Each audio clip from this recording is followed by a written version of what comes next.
और ये जो मैं आपको बता रहा हूँ, ये नीट एग्ज़ाम जो 2025 में होने वाला है, उसके लिए सबसे इम्पोर्टेंट, इसलिए मैं आपको ये बात बता रहा हूँ, ठीक है? तो आपको ये जो पाँचों मैंने फिगर बनाया है, उसके बारे में आपको याद रखना बहुत ज़रूरी है। और एक चीज़ और होता है, सॉलिड स्फीयर, ठीक है? अब इसे अगर हम सब बीचों-बीच घूमे हैं, ठीक है? और इसका मास m है, तो अगर बीचों-बीच घुमाएँगे तो अब समय है, तो आप कम से कम 20-30 हज़ार स्टूडेंट से आगे बढ़ जाएँगे और आपको कॉलेज अच्छा मिलने की प्रोबेबिलिटी बढ़ जाएगी। हेलो एवरीवन, तो कैसे हैं आप लोग? आज हम सब बात करने वाले हैं बहुत ही इंपॉर्टेंट टॉपिक का, जिसका नाम है मोमेंट ऑफ इनर्शिया। नीट के पॉइंट ऑफ व्यू से देखिए, ये बहुत ज़्यादा इंपॉर्टेंट है। लोग क्या करते हैं, रोटेशनल मोशन को स्किप करके चलते हैं, लेकिन आपको जान के ये हैरानी हो जाएगी कि नीट का एग्जाम इस बार तकरीबन 25 लाख स्टूडेंट देने वाले हैं।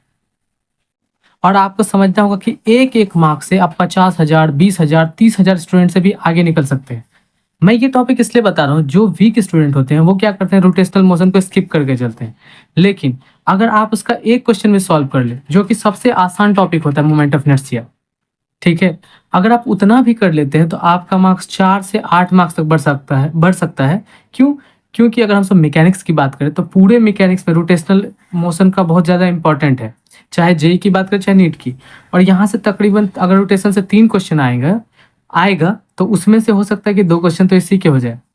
और इम्पॉर्टेंट टॉपिक की अगर बात करूं मैं, रोटेशन में 3-4 टॉपिक ज़्यादा इंपॉर्टेंट, जैसे पहला है moment of inertia, second number पे आता है टॉर्क, थर्ड नंबर पे आता है एंगुलर मोमेंटम। उसके बाद हम सब देखते हैं मोमेंट ऑफ इनर्शिया का एप्लीकेशन होता है, जो कि हम सब निकालते हैं थ्योरम की मदद से, जिसमें से एक होता है पैरेलल एक्सिस थ्योरम और परपेंडिकुलर एक्सिस थ्योरम, और एक होता है एंगुलर मोमेंटम का कंजर्वेशन। ये 5 टॉपिक जो है, इसके इर्द गिर्द ही रोटेशन बेसिकली घूमता है, ठीक है। लेकिन अगर नीट के पॉइंट ऑफ व्यू से बात करें तो ये बहुत इंपॉर्टेंट हो जाता है हमारे लिए कि मोमेंट ऑफ इनर्शिया निकालना कम से कम हमें आए। और ये सिर्फ एक ही वीडियो देख के आप सीख सकते हैं। और अगर आपका 1 मार्क्स भी बढ़ता है तो आप 10,000, 5,000 स्टूडेंट से आगे बढ़ जाएंगे। और अगर 2 क्वेश्चन आया और आपने अभी तक ये पढ़ा ही नहीं, फिजिक्स में आपका हाथ पूरा तंग है, तो भी आपका काम बन सकता है। जैसे मैं कुछ फॉर्मूले सिर्फ आपको बता रहा हूँ याद करने के लिए, ठीक है। अगर आप तरीका जानना चाहेंगे तो मैं आपको तरीका भी बता सकता हूँ, पर मुझे नहीं लगता वो अभी आपके काम आएगा या फिर आप सीख सकते हैं इतना जल्दी, ठीक है। जैसे अगर हमारे पास ये रॉड है, ठीक है, तो रॉड का आपसे पूछा जा सकता है, ऑप्शन 4 अगर दे दिया जाए और पूछे कि बताइए इस रॉड का मोमेंट ऑफ इनर्शिया क्या होगा, तो मोमेंट ऑफ इनर्शिया निकालते हैं किसी भी ऑब्जेक्ट को किस एक्सिस के अबाउट रोटेट कराते हैं उसके अकॉर्डिंग। तो अगर हम इस रॉड को यहाँ के अबाउट रोटेट कराते हैं तो इस रॉड का, जिसका कि मास m मान लेते हैं और लेंथ मान लेते हैं l है, ये वाला लेंथ, ठीक है, तो मोमेंट ऑफ इनर्शिया इस एक्सिस के अबाउट अगर घुमाते हैं तब जो आएगा वो उसका वैल्यू आएगा। और मोमेंट ऑफ इनर्शिया को I से डिनोट करते हैं, वो आएगा ml² आएगा, ठीक है। और अगर इसी रॉड को हम सब क्या करते हैं, बीचों बीच यहाँ से घुमा दें, तब आपको याद रखना है वो होता है ml²/12। कैसे निकालते हैं, तो पैरेलल एक्सिस थ्योरम का यूज करके निकालते हैं। इसके लिए आपको दूसरा वीडियो मिल जाएगा, लेकिन अभी मैं सिर्फ याद रखने के पॉइंट ऑफ व्यू से बता रहा हूँ कि अभी लास्ट टाइम में आप कम से कम ये देख के जाए, तो अगर इससे क्वेश्चन आएगा तो आप बना पाएंगे। सेकेंड नंबर पे हम सब बात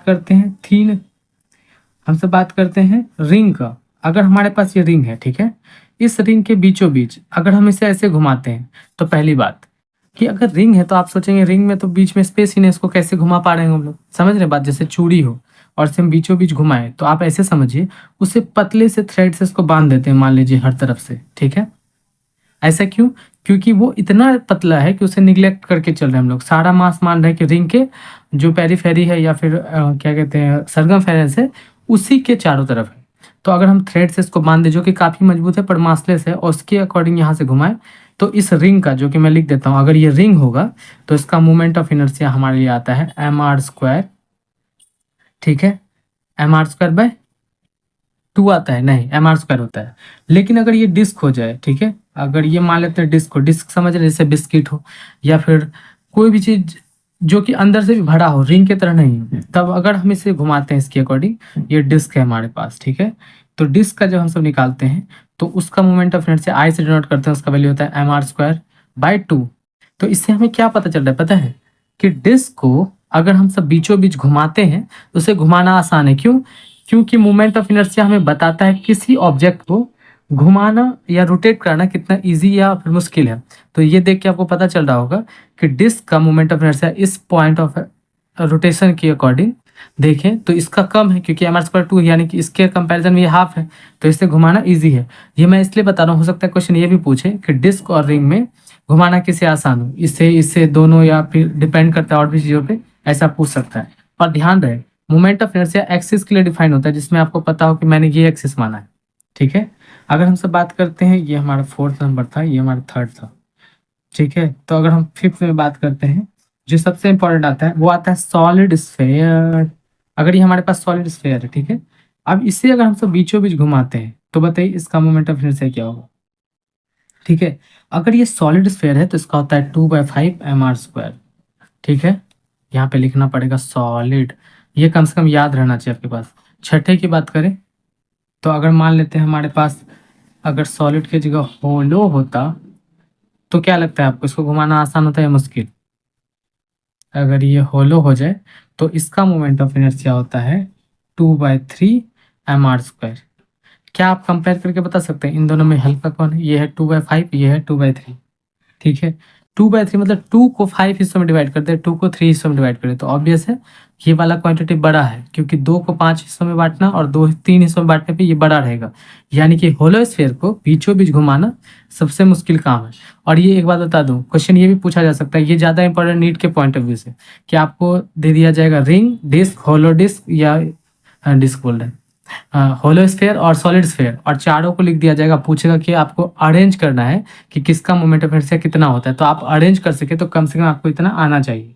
ठीक है, और भी चीज़ें होता है कि अगर हम सब थ्योरम सीख लें तो हर तरह के क्वेश्चन बना सकते हैं, पर वीडियो काफ़ी लॉन्ग हो जाएगा। अभी आपके लास्ट टाइम में बस यही काम आएगा। और ये जो मैं आपको बता रहा हूँ, ये नीट एग्ज़ाम जो 2025 में होने वाला है उसके लिए सबसे इंपॉर्टेंट, इसलिए मैं आपको ये बात बता रहा हूँ। ठीक है, तो आपको ये जो पांचों मैंने फिगर बनाया है उसके बारे में आपको याद रखना बहुत ज़रूरी है। और एक चीज़ और होता है सॉलिड सिलेंडर के बारे में बात कर लेते हैं। ठीक है, अगर ये सिलेंडर है हमारे पास, इसको अगर हम सब यहाँ बीचों बीच घुमाएंगे तो इसको हम सब एज अ रॉड कंसिडर कर लेते हैं। अगर इसका लेंथ L है, ठीक है, और इसका मास M है, तो अगर बीचों बीच घुमाएंगे तो आप समझ गए होंगे इसका मैं आंसर क्या बोलने वाला हूँ। तो इसका आंसर हमारे पास आ जाता है ml²/12, क्योंकि बीचों बीच बन गया रॉड की तरह है। और अगर इसको एंड पॉइंट से घुमाएंगे तो इसका आंसर क्या हो जाएगा, ml²/3। तो ये तो आपको याद रहना चाहिए कम से कम। ठीक है, अगर आप इतना याद करके जाते हैं तो अगर इसमें से क्वेश्चन फ्रेम होता है जनरली तो आप बना पाएंगे। और ख़ास बात मैं आपको एक और टाइप बता देता हूँ, यहाँ जो मास मैंने इसका m लिया था और रेडियस r लिया था उसके वजह से ये सब फॉर्मूले बने हैं। तो सोचिए एग्जाम में क्वेश्चन आए, वहाँ पे आपको रेडियस दे दिया जाए 7 मीटर और इसका मास दे दिया जाए कुछ और, तो आप इस फॉर्मूले पे पुट करके आंसर निकाल सकते हैं। तो ऐसे भी क्वेश्चन आते हैं, ज़्यादातर इसी फॉर्मूले टाइप का आएगा क्वेश्चन, क्योंकि रोटेशन जनरली टफ होता है, नेट वाले छोड़ के जाते हैं। पर अगर आप कम से कम ये करके जाते हैं और 2 क्वेश्चन भी आता है और आपका 8 मार्क्स मिल जाता है, तो आप कम से कम 20-30 हज़ार स्टूडेंट से आगे बढ़ जाएंगे और आपका कॉलेज अच्छा मिलने की प्रोबेबिलिटी बढ़ जाएगी। ठीक है।